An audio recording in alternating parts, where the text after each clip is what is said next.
This video was recorded with the AverMedia Live Gamer Portable. Skip it up and that up! What's going on, ladies and gentlemen? This is Rich of Review Tech USA, and this little dude is 4 years old and grabbing a boob. That's right, man. You teach him young.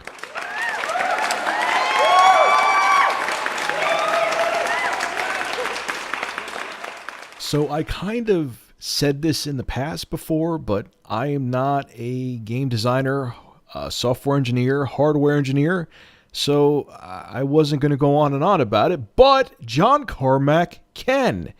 And at QuakeCon, he basically said that the PlayStation 4 and Xbox One are very similar in capabilities. During his keynote, id Software co-founder John Carmack discussed his thoughts on next-gen consoles. But rather than contrasting the possible differences between the PlayStation 4 and Xbox One, Carmack says the two devices are essentially the same. Here's what he had to say on it. It's almost amazing how close they are in capabilities, how common they are. I haven't gone into rigorous benchmarking, but they're very close and they're both very good. But he isn't as thrilled with the Kinect 2.0. This is what he had to say on that, and it's awesome. He says it's sort of like a zero-button mouse with a lot of latency. Kinect still has some fundamental limitations with the latency and frame rate. It's fundamentally a poor interaction. Okay, so I'll talk about the no shit factor of the Kinect being a turd in a minute, but let's get back to the consoles being pretty much the same. Like, herp derp? I mean, I saw this. I saw this coming, especially now that we know the PS4 is not just going to have only 1 gigabyte of its 8 gigabytes of RAM taken for the OS. It's going to use more than that. It's still kind of all over the place somewhat how much it's going to use. 3.5 gigabytes, and there's an extra gigabyte that developers can take if they really need it, and whatever. I'm not going there. But anyway, combine the fact that the PS4 is not going to have 7 gigabytes of RAM solely for games. Combine the fact that now the Xbox One has the GPU boost and the central processors in both the Xbox One and PS4, from what I've read, are pretty much the same.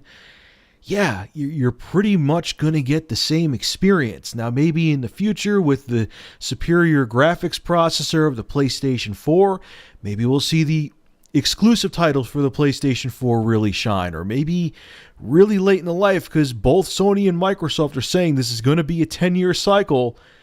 Maybe 8 years in, we'll see them really take that little extra power that the PS4 has, and we'll see a better game or a better multiplat on the PS4. Maybe. But really, at the end of the day, they're pretty much the same system. Don't listen to me. Listen to John Carmack. He's been doing this for a little while. I think he knows what he's talking about. I'm not saying he's perfect. A perfect example of him not being perfect is that he put all his eggs into the Rage basket, and honestly, that game to me was meh at best. But I think the guy, when it comes to hardware and programming and being a software engineer and a developer, knows what he's talking about. Now, when it comes to him poo-pooing all over the Kinect 2.0, I'm so happy that he did that, because Microsoft was trying to make it like it was leaps and bounds over the original Kinect, like one-on-one, you move your hand, it moves with you. It's going to change gaming, just like they said about the original Kinect, and most people regretted their purchase. I actually had an article I could not fucking find again, where they said it was a huge number of people that bought the Kinect regretted their purchase, but the Kinect is a turd.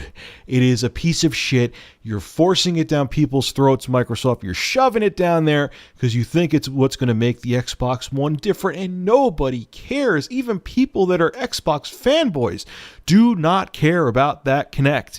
It sucks. It's dick. John Carmack thinks it's a piece of shit. It has too much latency. It's a gimmick.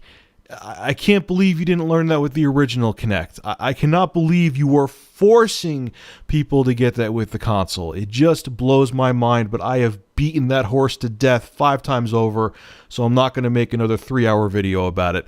I'm going to shut up right now. Anyway, folks, make sure to rate, comment, favorite, and subscribe, and as always, thank you for supporting Review Tech USA. Have a good one.